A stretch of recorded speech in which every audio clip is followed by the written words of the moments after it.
My parents banned me from my only brother's wedding because my cheap clothes would ruin their perfect image.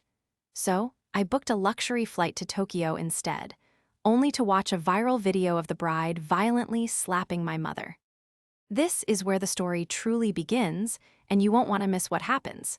Make sure you're subscribed to see it through to the end, and let us know in the comments, where in the world are you watching from today? The flu had been ravaging my system for 3 days, leaving me curled up on my faded living room sofa, surrounded by empty tea mugs and crumpled tissues. My head was pounding with a relentless, rhythmic ache, and every muscle in my body felt as though it had been subjected to a grueling marathon. At 31, I had built a quiet, comfortable life for myself as a freelance data architect. It was a career that afforded me significant financial freedom, but allowed me to work exclusively from the comfort of my own home in cozy, oversized sweaters and worn-in yoga pants. I preferred comfort over couture. I always had. The soft, cheerful chime of my phone vibrating against the wooden coffee table pierced the quiet of my apartment. I squinted at the bright screen, my eyes watering from the harsh light. It was my father, Cameron. I cleared my throat, trying to sound more alert than I felt. "Hi, Dad," I rasped, my voice barely more than a scratchy whisper. "I know I missed the rehearsal dinner, but I'm pumping myself full of vitamins. I promise I'll be well enough for the ceremony on Saturday." There was a long, heavy pause on the other end of the line. I could hear the faint, muffled sounds of a television in the background and the distinct clinking of ice in a glass. My father was stalling. "Amelia," Cameron began, his voice adopting that tight, overly formal tone he only ever used when he was about to deliver bad news or ask for a massive favor. "Listen, sweetheart, your mother and I have been talking, and well, we've been talking with Tiffany, too." Tiffany, my brother Miles's soon-to-be wife. Just hearing her name sent a fresh wave of nausea rolling through my stomach that had nothing to do with the flu. "Okay," I said slowly, pulling a thick knit blanket tighter around my shivering shoulders. "What did you and Amelia and Tiffany talk about?" My father sighed, a sharp, exasperated sound. "It's about the wedding, Amelia, the aesthetics of it. Tiffany has a very specific vision for her big day. You know how important appearances are to her family. They mingle with a very elevated crowd." "I know, Dad. I bought the bridesmaid dress she picked out. Didn't I, the one that cost an exorbitant amount and happens to be the most unflattering shade of mustard yellow ever manufactured? I have it hanging on my closet door right now." "It's not just the dress, Amelia," Cameron interrupted, his voice growing sharper, losing its faux gentle edge. It's your whole presentation, your overall look. You don't put effort into yourself. You wear those cheap clothes, the baggy jeans, those scuffed boots. You don't wear makeup. You don't style your hair professionally. Tiffany is worried." "Worried about what?" I asked, a cold, hard knot beginning to form in the center of my chest, pushing past the fog of my illness. "Worried I'm going to wear my scuffed boots to the altar. Dad, it's a formal event. I know how to dress myself." "She's worried about the candids, Amelia." Cameron blurted out, clearly frustrated that he had to explain this to me. "The pre-wedding photos, the rehearsal brunch tomorrow, the morning of preparations. She has professional videographers capturing every second of the weekend. She feels, and your mother and I agree, that your lack of refinement is going to stand out. It's going to reflect poorly on us. We need a perfect image this weekend, Amelia. We are hosting very important people." I sat frozen, the phone pressed hard against my ear. The silence stretched between us, thick and suffocating. My own parents were calling to tell me that my mere presence, my natural face, my comfortable lifestyle was a humiliating liability to their social climbing.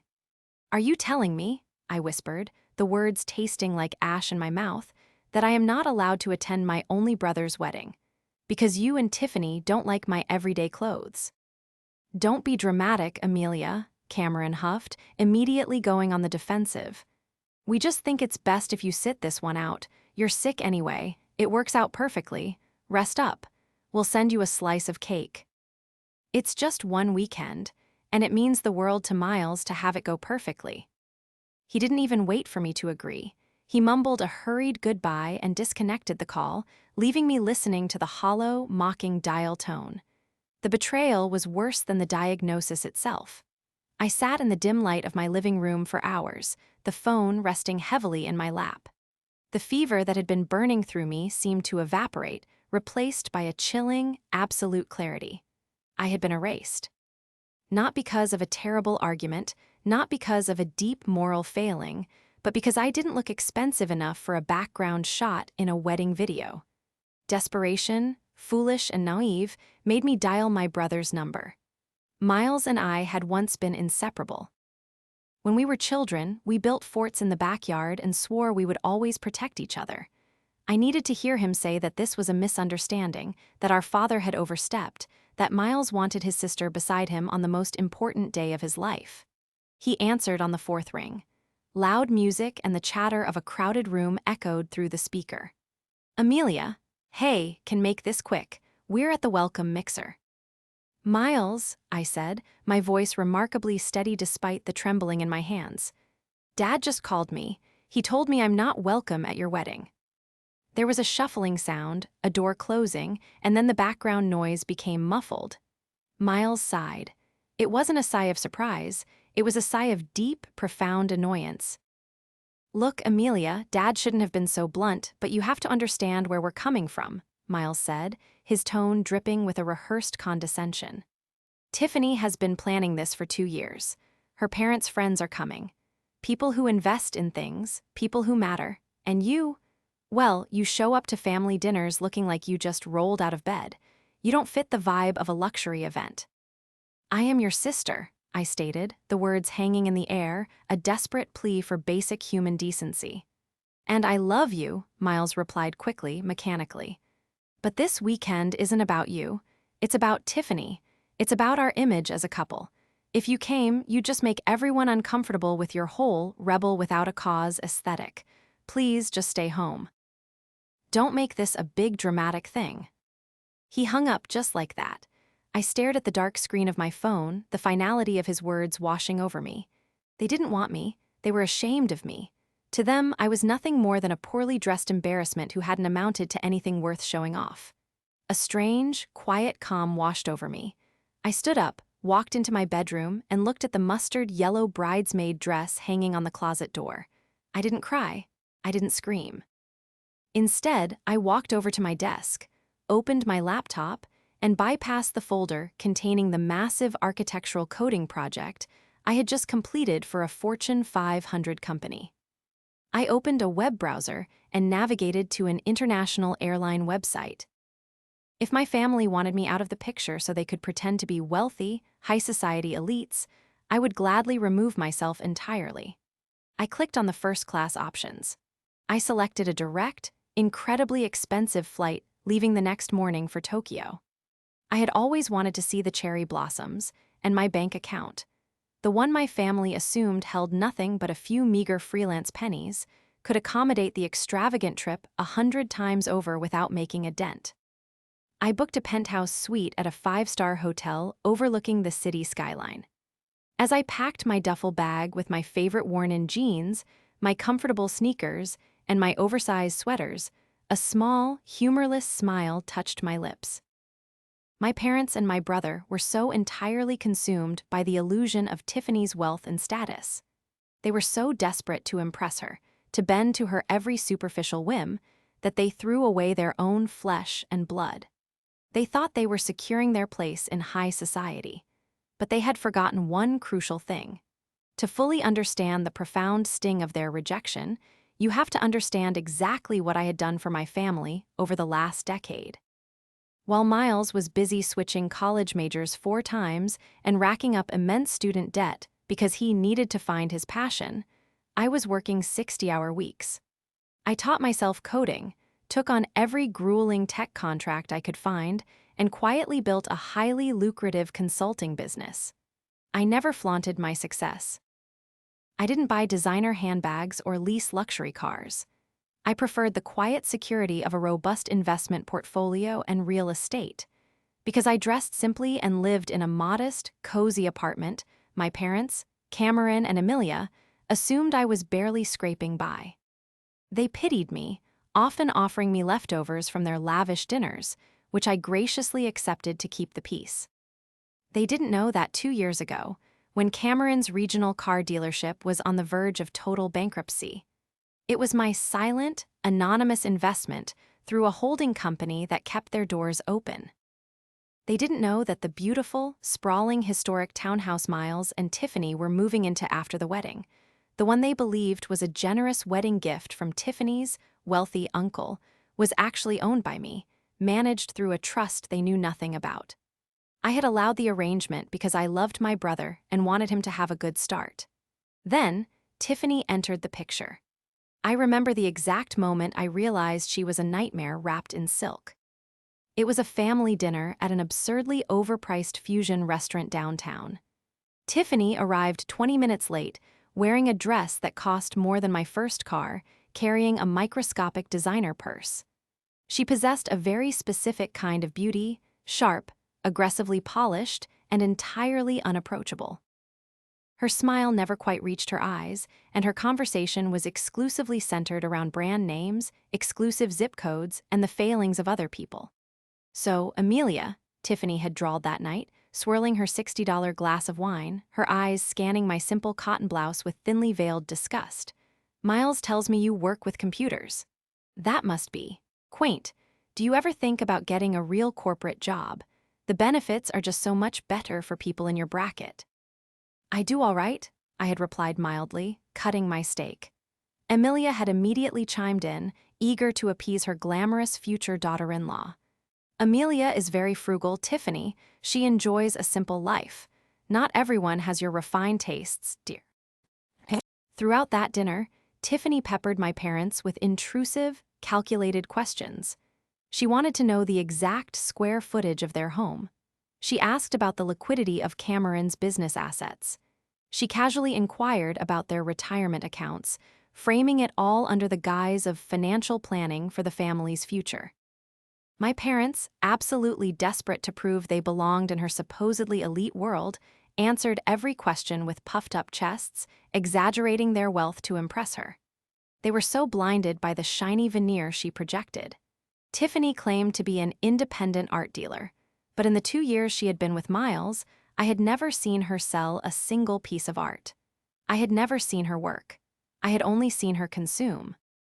She consumed Miles's time, she consumed my parents' desperate need for validation, and she consumed their money whenever she could manipulate them into paying for her necessities. And now she had successfully convinced them to consume and discard me. As my flight soared over the Pacific Ocean, carrying me thousands of miles away from the rehearsal dinners and the perfectly orchestrated photo opportunities, I leaned back in my plush first-class seat and sipped a glass of complimentary champagne. I felt a profound sense of detachment. The family I had sacrificed so much for had made their choice. They wanted the perfect image. They wanted Tiffany. They were about to learn exactly how much an image truly costs. The silence of my Tokyo penthouse was absolute, a stark contrast to the chaotic, loud disrespect of my family back home. I stood by the floor-to-ceiling windows, looking out over the neon-drenched, sprawling metropolis of the city. I was wearing a plush, hotel-issued silk robe, holding a delicate ceramic cup of matcha, surrounded by an atmosphere of undisputed luxury that my parents would have deemed far above my station. I had spent the day wandering through tranquil gardens and exploring vibrant tech districts, actively forcing the thought of the wedding out of my mind. It was Saturday evening in Tokyo, which meant it was late Saturday night back home. The reception would be in full swing. I settled onto the massive velvet sofa and picked up my phone, intending to check my work emails.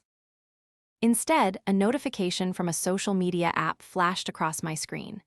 It was a message from a distant cousin, a woman who rarely spoke to our side of the family, accompanied by a video link and a single line of text. "Amelia, please tell me you are seeing this." My brow furrowed. I clicked the link, and the screen transitioned to a live stream recording that had already been shared over 100 times within our extended social circle. The video quality was painfully crisp.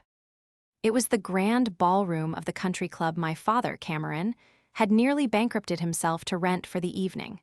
The room was dripping in excessive, ostentatious floral arrangements, massive pillars of white roses and orchids that looked suffocating. In the center of the frame stood Tiffany. She was wearing a blindingly white, heavily beaded gown that looked like it weighed 50 pounds, her face twisted into an ugly, furious sneer. Standing opposite her, looking small and incredibly fragile, was my mother, Amelia. I turned the volume up, the audio crackling through my phone speakers. The band was playing a soft jazz tune in the background, contrasting sharply with the harsh, shrill tone of Tiffany's voice. "I told you I didn't want the photographer taking pictures from that angle." Tiffany shrieked, her voice echoing off the marble floors. "You are ruining everything. You are standing in my light, you stupid, incompetent woman." My mother held her hands up defensively, her voice trembling. "Tiffany, dear, I was just trying to fix the train of your dress. It got caught on the chair. I didn't mean to." "I don't care what you meant." Tiffany screamed, taking a threatening step forward. And then it happened. It was so fast, yet the camera captured it with sickening clarity. Tiffany raised her right hand, her heavy diamond engagement ring flashing under the chandeliers, and brought it down across my mother's face with a loud, sharp crack. The sound was explosive. A collective gasp erupted from the surrounding guests. The jazz band abruptly stopped playing, plunging the room into a horrifying, echoing silence. My mother stumbled backward, clutching her cheek, her eyes wide with unadulterated shock and humiliation. And Miles, my brother, the man who had banished me to protect this woman's delicate sensibilities. He stood 3 feet away, holding a glass of champagne, his mouth hanging open, doing absolutely nothing. He didn't rush to our mother. He didn't push Tiffany away. He just stood there, paralyzed by the monster he had just legally bound himself to. I watched the 10-second clip 4 times. The initial wave of hot, blinding rage that washed over me was quickly replaced by an ice-cold, hyper-focused clarity. I set my phone down on the glass coffee table. My hands were no longer shaking. I wasn't the sick, hurt sister anymore. I was a strategist, and they had just declared war on my mother. They wanted a perfect image. They wanted high society. But they had forgotten one crucial thing. I held the keys to their entire financial reality. I walked over to my luggage, unzipped the hidden compartment, and pulled out my heavy-duty, encrypted workstation laptop. I didn't bother with a standard internet browser. I booted up my secure networks, logged into my private servers, and began to run the name Tiffany Vance through every public and private financial registry I had access to. She claimed to be an heir to old money. She claimed to run a high-end, independent art dealership. I started there. Within 45 minutes, my fingers flying across the glowing keyboard, I found the business registration. The LLC had been formed 3 years ago. I pulled the public tax filings. Revenue for the last 3 years, $0. Active liens against the business, 3, totaling over $80,000 in unpaid state taxes. "Old money," I whispered to the empty room, a dark, humorless laugh escaping my lips. I needed more. I needed the kind of dirt that wasn't just sitting in public tax portals. I opened a secure messaging application and typed out a message to a man named Marcus. Marcus was a highly specialized private investigator I frequently contracted when my corporate clients needed deep-dive vetting on potential merger acquisitions. He was expensive, ruthless, and incredibly thorough. "Marcus," I typed, "I need an emergency, full-spectrum background check. Financials, civil judgments, previous addresses, known aliases, everything. Target name is Tiffany Vance, recently married to Miles Redacted. I am authorizing a triple-rate retainer for immediate delivery." I hit send. Then I prepared myself for the first strike. It was 2:00 a.m. in Tokyo when I dialed my brother's number. By my calculation, the disastrous reception would be ending, or perhaps had already been shut down by the country club management after the assault. The phone rang 6 times. I was about to hang up and call my father when the line clicked open. "Amelia." Miles's voice was a ragged, exhausted croak. He sounded like a man who had just survived a shipwreck, only to realize he was stranded on a deserted island. "I saw the video, Miles," I said, my voice completely devoid of emotion. I didn't yell. I didn't cry. I spoke with the clinical precision of a surgeon holding a scalpel. There was a heavy, suffocating silence on the line. I could hear a door closing, and then the sound of Miles pacing back and forth on a hardwood floor. It's not what it looks like, Amelia, he stammered, the words tumbling out in a pathetic, desperate rush. You have to understand the context. Tiffany was under an immense amount of pressure. The caterers messed up the appetizers, the photographer was being difficult, and Mom just kept hovering. She stepped on Tiffany's dress. It was a reflex action, a high-stress reflex. Tiffany is crying hysterically in the bathroom right now. She feels terrible. A wave of absolute disgust washed over me. A reflex action. I repeated, letting the words hang in the air so he could hear exactly how absurd they sounded. She struck our mother across the face in front of 200 people, Miles. She assaulted the woman who paid for that disgustingly extravagant dress. And you stood there and watched. You weren't there. Miles suddenly shouted, his guilt instantly transforming into defensive anger. You don't know what it's been like. You sit in your little apartment in your cheap clothes and judge us, but you don't know the circles Tiffany moves in, the expectations. Before I could tear into that ridiculous statement, I heard a scuffle on the other end of the line. A muffled argument, the sound of the phone changing hands, and then the sharp, grating voice of the bride herself. Why are you calling, Amelia?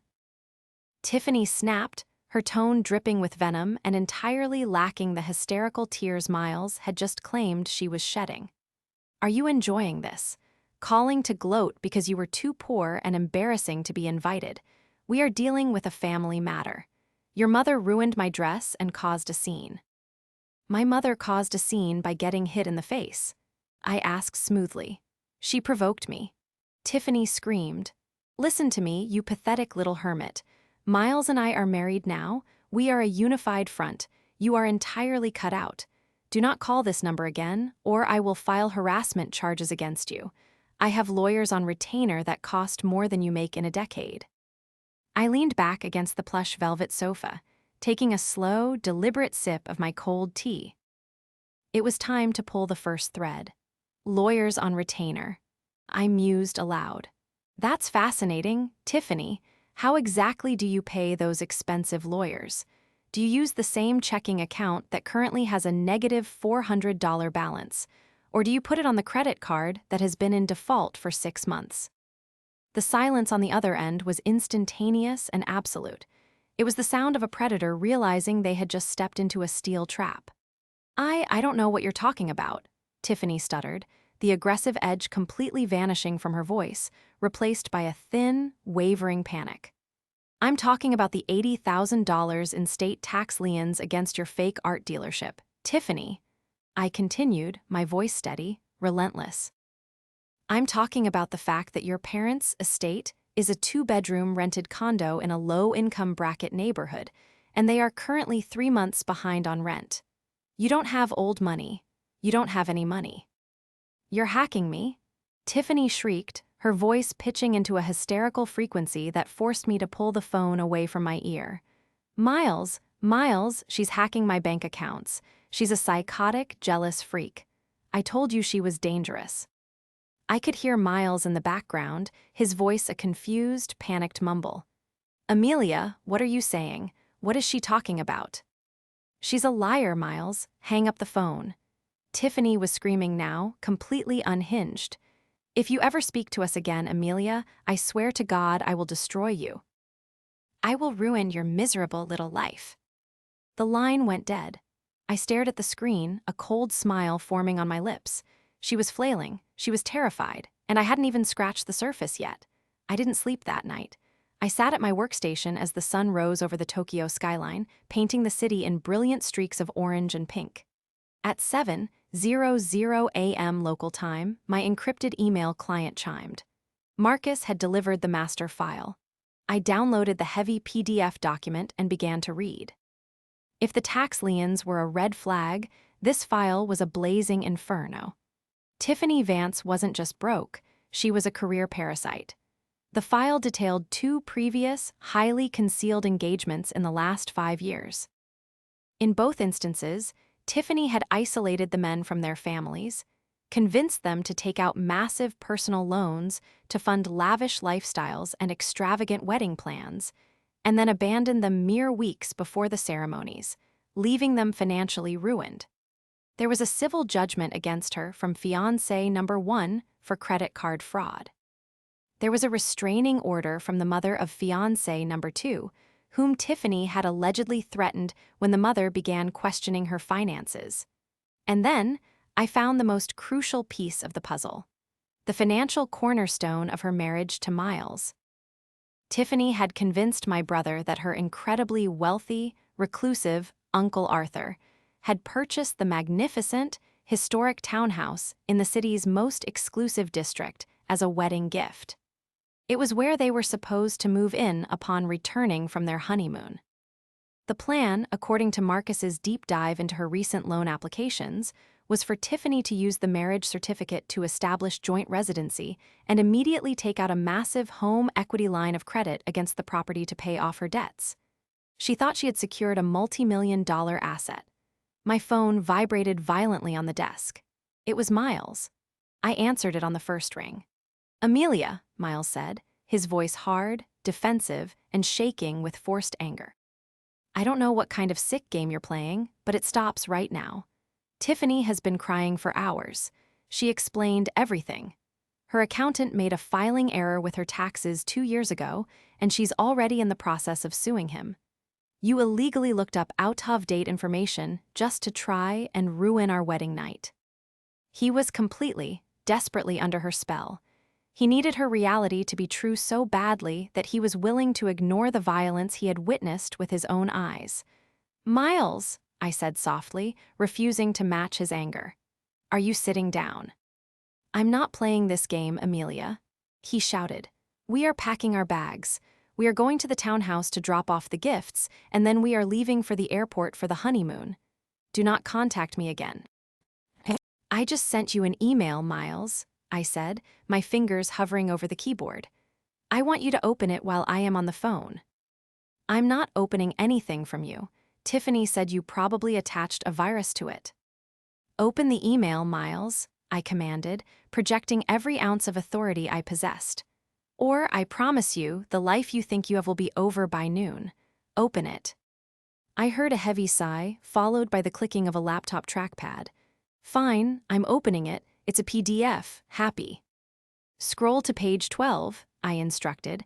I waited, listening to the silence on the line. I heard him scrolling. I heard a sharp intake of breath. What is this?" Miles whispered, the false bravado entirely draining from his voice. "That is a civil judgment for fraud, Miles. Filed 3 years ago by a man named David Hensley. He was Tiffany's previous fiancé. She maxed out 4 credit cards in his name and disappeared."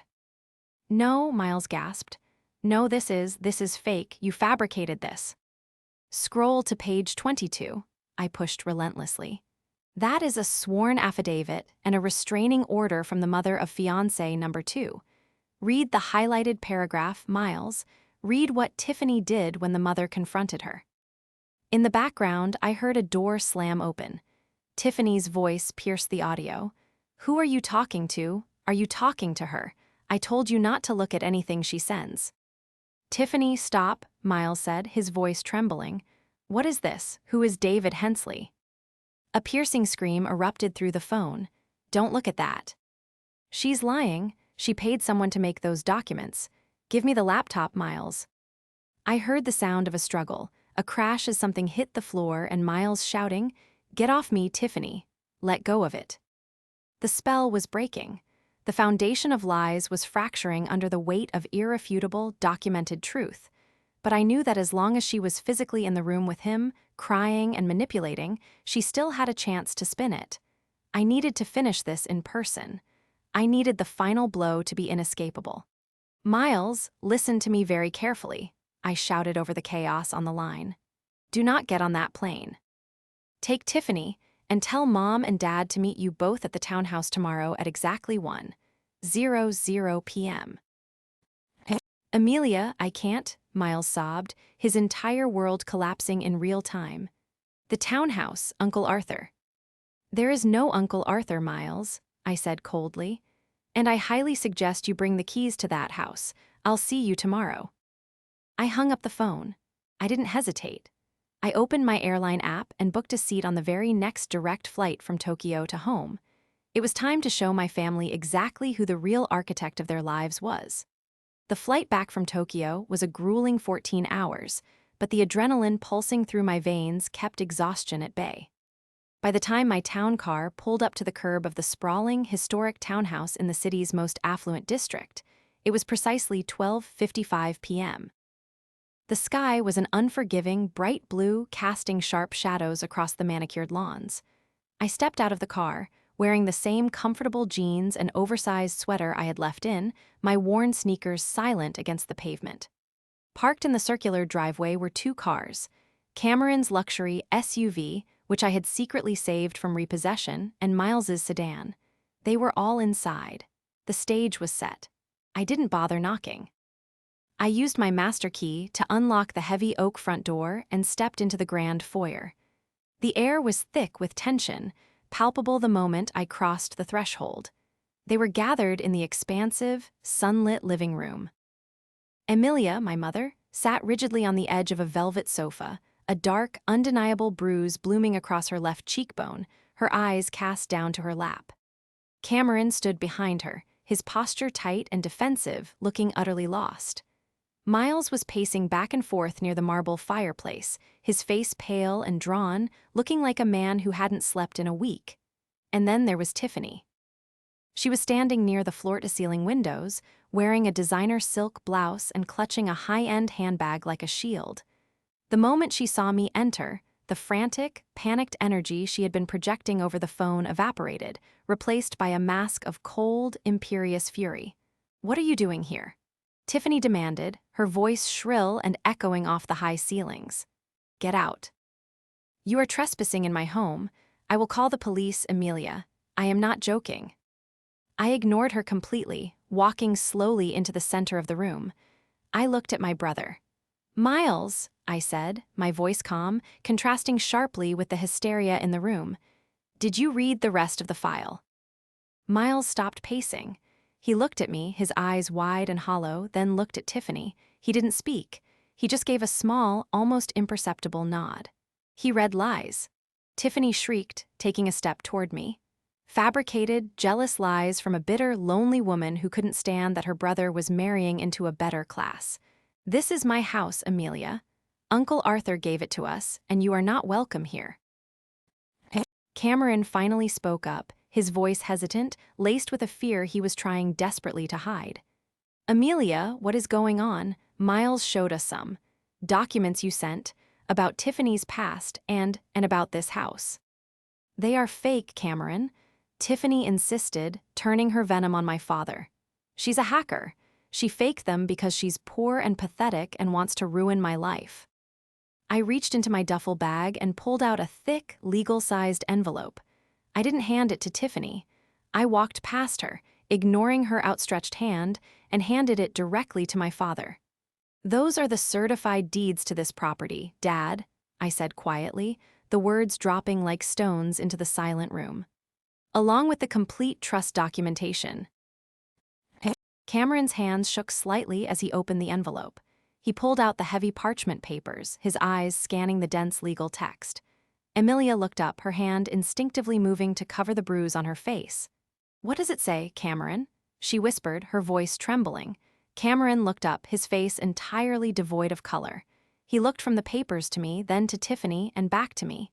"The owner, the primary beneficiary of the trust that holds this deed." He swallowed hard. "It's Emilia." The silence that followed was absolute. It was the sound of a carefully constructed reality shattering into a million irreparable pieces. "No," Tiffany gasped, the color draining from her face. The mask finally slipped, revealing the terrified, desperate grifter underneath. "No, that's impossible. Uncle Arthur." "There is no Uncle Arthur, Tiffany," I said, my voice carrying the full weight of the truth. I turned to face her fully, my eyes locking onto hers. "There never was. You found Miles, a desperate people-pleaser, and you realized you could manipulate him into thinking you were an heiress. You saw this house, assuming he had wealthy connections, and you plan to use it to secure loans to pay off the $80,000 in tax liens and the outstanding judgments against you from the two other men you tried to con. You're lying. Tiffany screamed, her voice cracking, completely unhinged. She lunged forward, her hands raised, the exact same motion she had used to strike my mother. But I was ready. I didn't flinch. I stood my ground, my posture relaxed but immovable. Miles moved faster than I had ever seen him move. He intercepted her, grabbing her arms and pushing her back firmly. "Don't you dare touch my sister," Miles snarled, a raw, furious protective instinct finally breaking through the fog of her manipulation. "Don't you ever raise a hand to anyone in my family again." Tiffany stared at him, stunned. The realization that she had lost her pawn, her leverage, and her prize all in one swift stroke finally hit her. She looked around the room, at the disgusted faces of my parents, at the cold resolve in my brother's eyes, and finally at me. The woman she had banned for wearing cheap clothes. The woman who owned the ground she was standing on. "This isn't over," she spat, her voice a desperate, venomous hiss. She snatched her designer bag from the sofa and stormed toward the front door. "My lawyers will tear that fake trust apart." "I look forward to hearing from them," I called after her. "Make sure they know to contact my legal team. We've already forwarded Marcus's findings to the district attorney regarding the credit card fraud from fiancé number 1. The heavy oak door slammed shut behind her, the echo ringing through the foyer. The silence returned, but this time it wasn't thick with tension. It was heavy with the crushing weight of realization and profound regret. I looked at my family, the people who had chosen a perfect image over me, the people who were now standing in my house, entirely dependent on my mercy. "Mom," I said softly, looking at the bruise on her cheek, "I am so sorry she hurt you." Emilia burst into tears, her shoulders shaking violently. She buried her face in her hands, the sound of her sobs echoing in the massive room. Cameron put his arm around her, looking at me with an expression of such deep, unadulterated shame that it was almost painful to witness. "Amelia," Cameron whispered, his voice cracking. "The business. 2 years ago, the anonymous investor." I just looked at him. I didn't need to say a word. The realization hit him like a physical blow. He staggered back slightly, his eyes wide with horror as he finally understood the magnitude of his betrayal. He had banished the daughter who had saved him from ruin to appease a woman who had planned to destroy them all. Miles walked over to me, his face stained with tears. He didn't offer excuses. He didn't try to defend himself. He just looked at me, a broken, exhausted man who had finally woken up. "I'm sorry," he said, the words barely more than a breath. "I am so sorry." The fallout was swift, brutal, and entirely public. Armed with Marcus's extensive dossier, I didn't just ensure Tiffany was removed from our lives. I ensured she couldn't do this to anyone else. I handed the entire file over to the authorities. The district attorney, presented with irrefutable evidence of a pattern of predatory financial fraud across state lines, was more than happy to open a formal investigation. The tax liens caught up with her, and within 3 weeks her bank accounts, the few she had managed to open under aliases, were frozen. The last I heard, she had fled the state, leaving a trail of unpaid legal bills in her wake. The annulment process for Miles was surprisingly simple, given the overwhelming evidence of fraud and the physical assault on my mother, which was, thankfully, caught on high-definition video by the very videographers Tiffany had hired to capture her perfect image. As for my family, the healing process was slow and painful. The dynamic had fundamentally shifted. The illusion of Cameron and Amelia's grand wealth had been shattered, replaced by the stark reality of my quiet, unassuming success. They didn't ask for forgiveness immediately. They knew they hadn't earned it. Instead, they showed it. Cameron stepped down from the day-to-day operations of the dealership, finally admitting he was out of his depth, and hired a competent management team, using the capital I had provided to restructure the business honestly. Emilia stopped attending the country club luncheons, choosing instead to spend her time volunteering and quietly reflecting on the shallowness that had almost cost her daughter. Miles moved out of the townhouse. He couldn't bear to live in the space that represented his biggest failure. He rented a small, modest apartment across town, found a stable job in logistics, and started going to intense therapy to understand why he had been so easily manipulated by a shiny surface. And me. I returned to my comfortable apartment, my faded sofa, and my oversized sweaters. I continued to build my business, expanding my team and taking on even larger contracts. I still preferred comfort over couture. A year after the disastrous wedding, I invited them over for dinner. I cooked a simple meal: roast chicken, potatoes, and a salad. No catering, no elaborate floral arrangements, no expensive wine. Just us, sitting around my small dining table in our everyday clothes. "The chicken is wonderful, Amelia said softly, her eyes entirely free of the superficial judgment that used to cloud them. "Thanks, Mom," I smiled, taking a sip of water. Cameron cleared his throat, looking at me with a newfound, deep-seated respect. We are very proud of you, Amelia, for everything. For who you are." I looked at my family. They were flawed, they had made terrible, hurtful mistakes, but they were trying. They had finally learned that true wealth and true worth had absolutely nothing to do with the label on a dress or the zip code of a house. They had learned the hard way, but they had learned. And as I looked at my brother, who was quietly smiling for the first time in a year, I knew that the foundation we were building now, built on honesty and painful truth, was far stronger than any perfect image could ever be.